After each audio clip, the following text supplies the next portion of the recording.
Assalamualaikum warahmatullahi wabarakatuh. Baiklah, kali ini saya Gigin Aulia dengan NIM B10111810165 akan mempresentasikan hasil dari tugas saya dengan judul PT Telkom Indonesia Persero Tbk. Baiklah, langsung saja.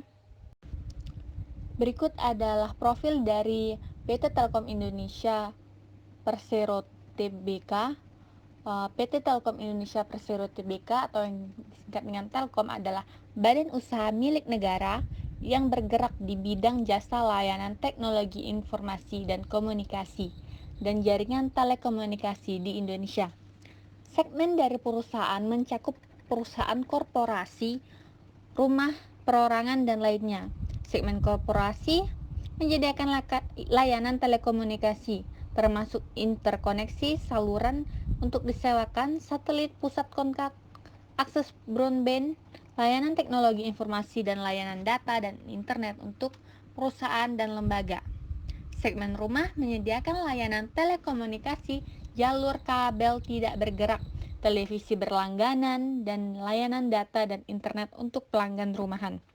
Sedangkan segmen perorangan menyediakan layanan telekomunikasi seluler bergerak dan nirkabel tidak bergerak bagi pelanggan individu. Segmen lainnya menyediakan layanan pengelolaan gedung, layanan telepon bergerak pasca bayar. Perusahaan dipasarkan dengan kartu Halo, layanan prabayar dipasarkan dengan merek Simpati, kartu As, dan Loop.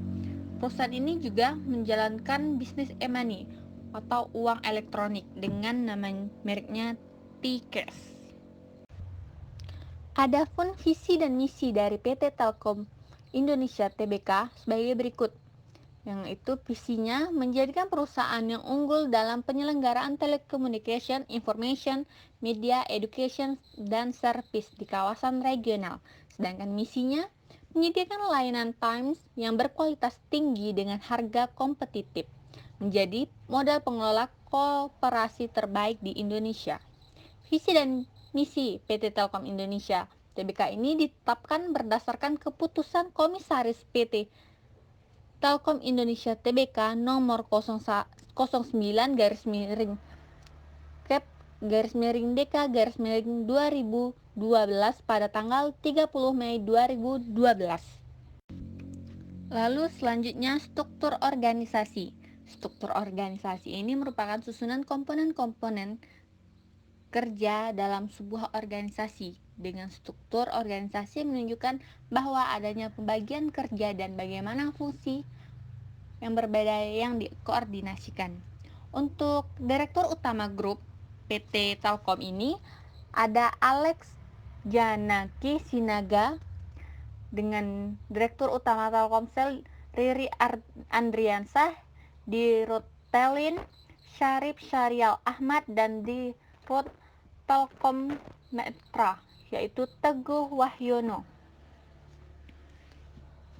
Lalu selanjutnya Direktur ada Muhammad Awaludin, Direktur Abdul Somad Arif, dan Direktur Dian Rahmawan. Lalu selanjutnya ada Direktur Hari Suryadi, Direktur Indra Utoyo, dan Direktur Herdi Rasadi Herman. Lalu masuk ke sejarah PT Telkom Indonesia Tbk. Di era kolonial pada tahun 1882 didirikan sebuah badan usaha swasta penyedia layanan pos dan telegraf. Layanan komunikasi kemudian dikonsolidasikan oleh pemerintah Hindia Belanda ke dalam Jabatan Pos Telegraf Telepon atau PTT, yang sebelumnya pada tanggal 23 Oktober 1856 dimulai pengoperasian layanan jasa telegraf elektromagnetik pertama yang menghubungkan Jakarta atau Batavia dengan Bogor. Lalu selanjutnya pada tahun 1961 Jawatan diubah menjadi Perusahaan Negara Pos dan Telekomunikasi atau PN Postal, yang kemudian pada tahun 1965 PN Postal dipecah menjadi Perusahaan negara pos dan giro, dan perusahaan negara telekomunikasi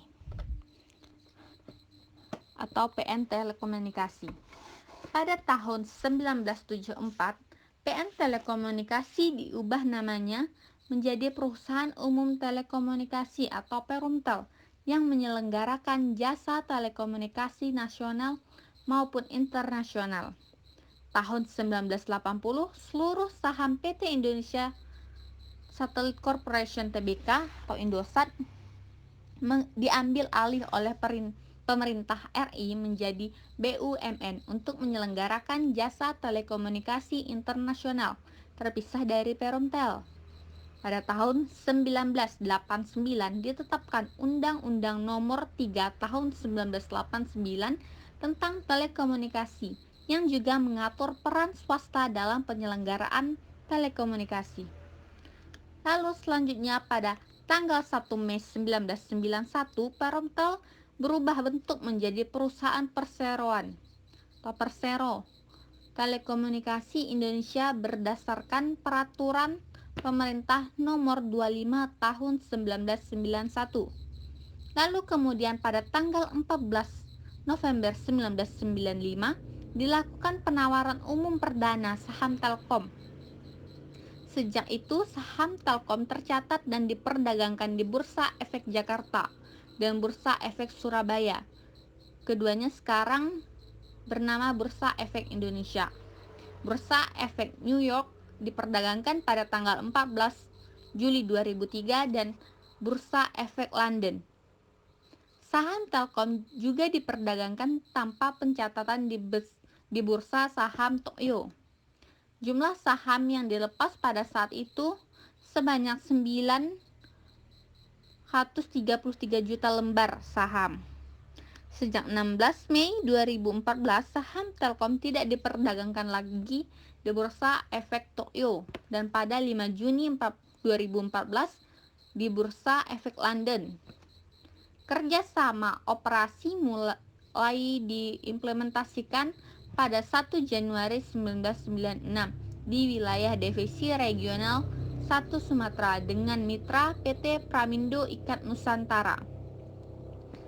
Divisi Regional 3 Jawa Barat dan Banten dengan PT Area West International dan Divisi Regional 4 Jawa Tengah dan Daerah Istimewa Yogyakarta dengan mitra PT Mitra Global Telekomunikasi Indonesia. Divisi Regional 6 Kalimantan dengan mitra PT Daya Mitra Telekomunikasi dan Divisi Regional 7 Kawasan Timur Indonesia dengan mitra PT Bukaka Singtel. Tahun 1999 ditetapkan Undang-Undang pada Nomor 36 Tahun 1999 tentang telekomunikasi. Sejak tahun 1989, pemerintah Indonesia melakukan regulasi di sektor komunikasi dengan membuka kompetisi pasar bebas. Dengan demikian, Telkom tidak lagi memonopoli telekomunikasi Indonesia. Lalu, di 2001, Telkom membeli 35% saham Telkomsel dari Indosat sebagai bahan dari implementasi restrukturisasi industri jasa telekomunikasi di Indonesia yang ditandai dengan penghapusan kepemilikan bersama dan kepemilikan silang antara Telkom dan Indosat. Sejak bulan Agustus 2002 terjadi duopoli penyelenggara telekomunikasi lokal.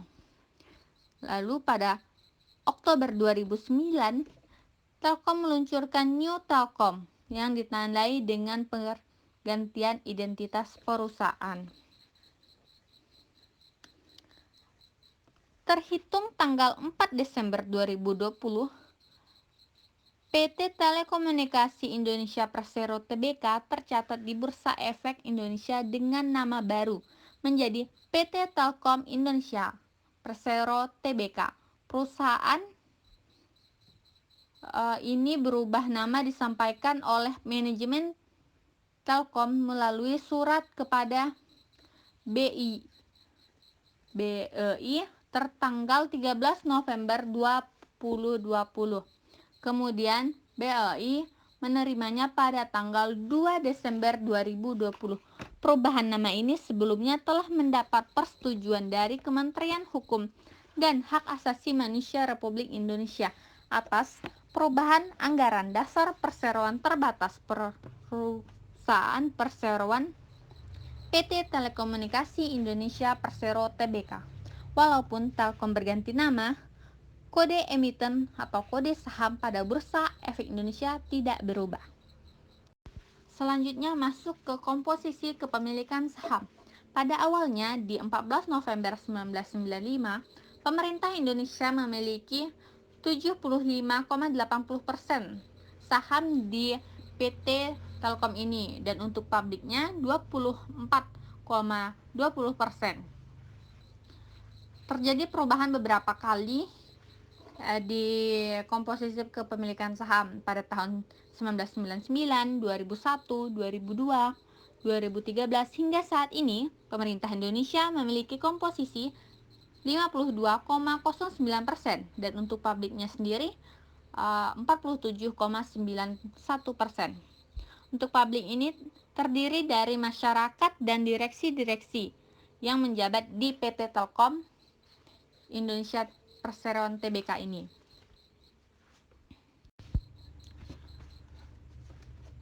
Untuk layanan yang disediakan oleh PT Telkom, Telkom menyediakan jasa telepon tetap kabel, jasa telepon tetap nirkabel, jasa telepon bergerak, data atau internet, serta jasa multimedia lainnya. Dapat dilihat terdiri dari telepon, data, dan internet. Salah satunya adalah IndiHome Fiber, Flexi, Telkomnet Instan, dan masih banyak lagi. Lalu selanjutnya di satelit, Telkom memiliki Telkom Satelit, Telkom VSAT. Lalu untuk televisi berlangganan berbasis protokol internet, Telkom memiliki Grovia TV dan UC TV.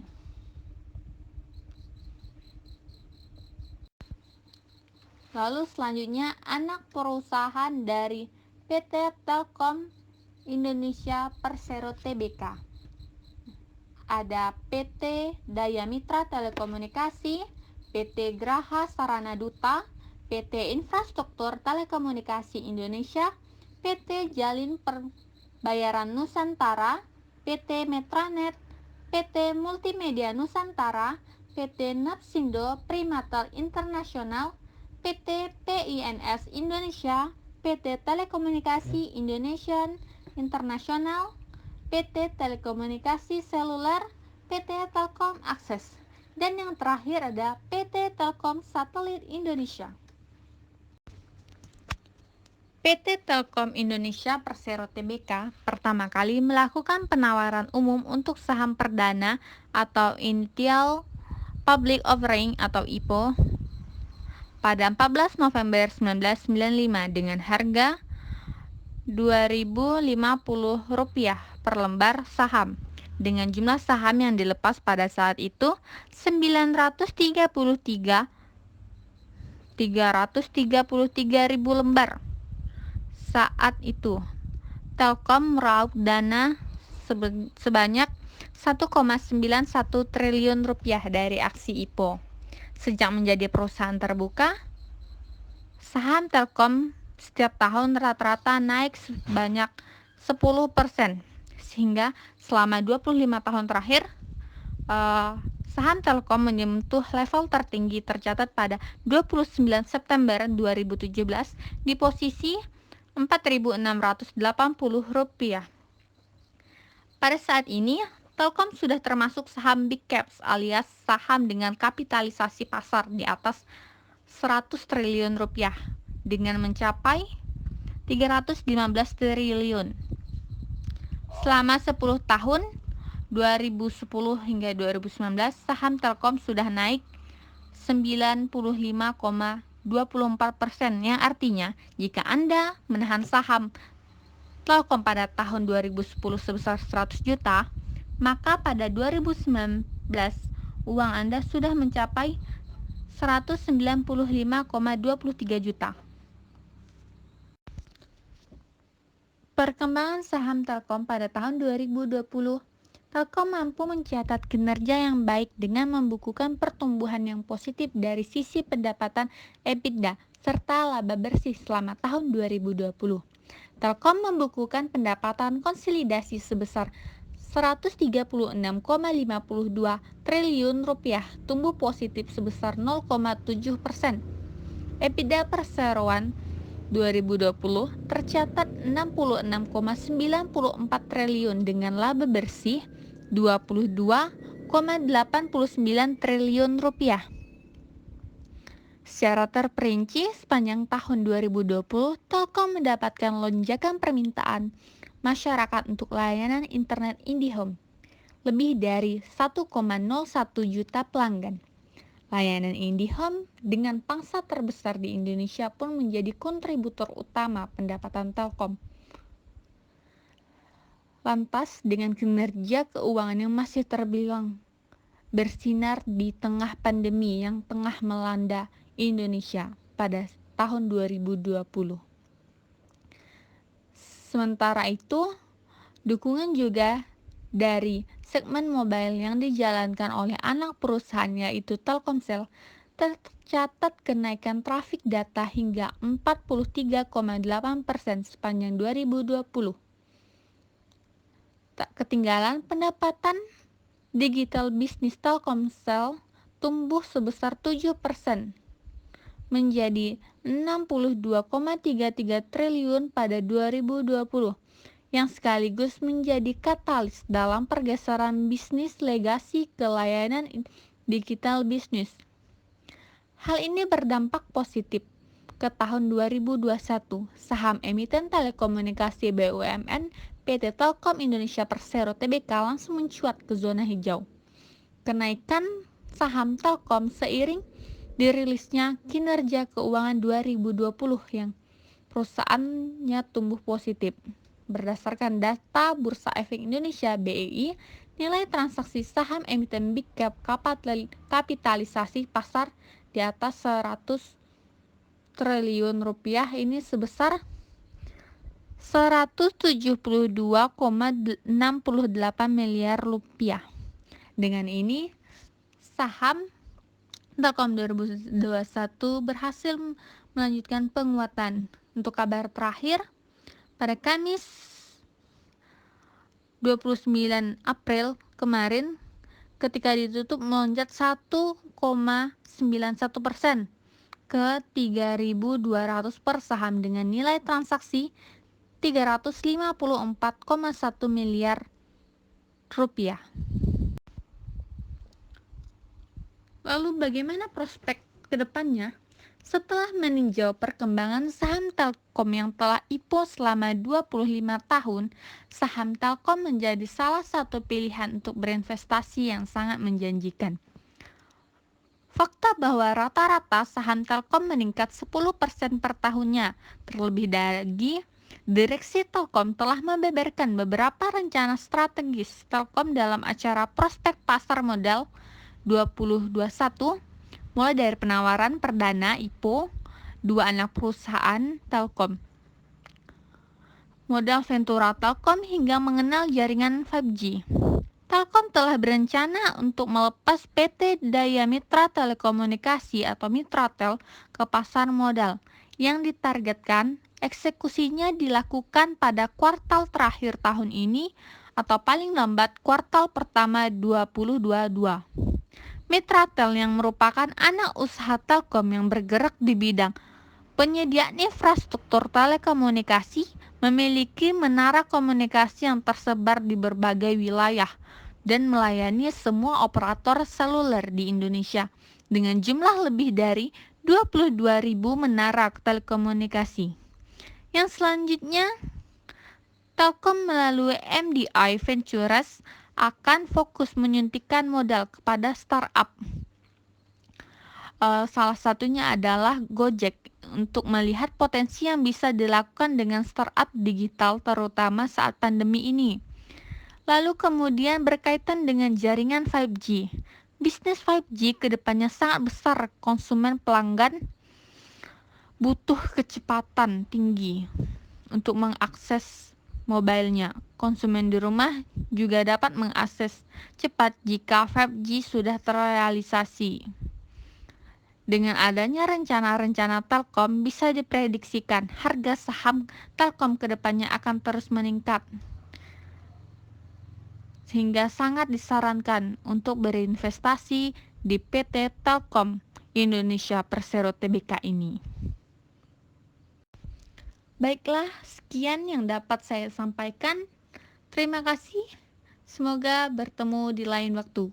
Assalamualaikum warahmatullahi wabarakatuh.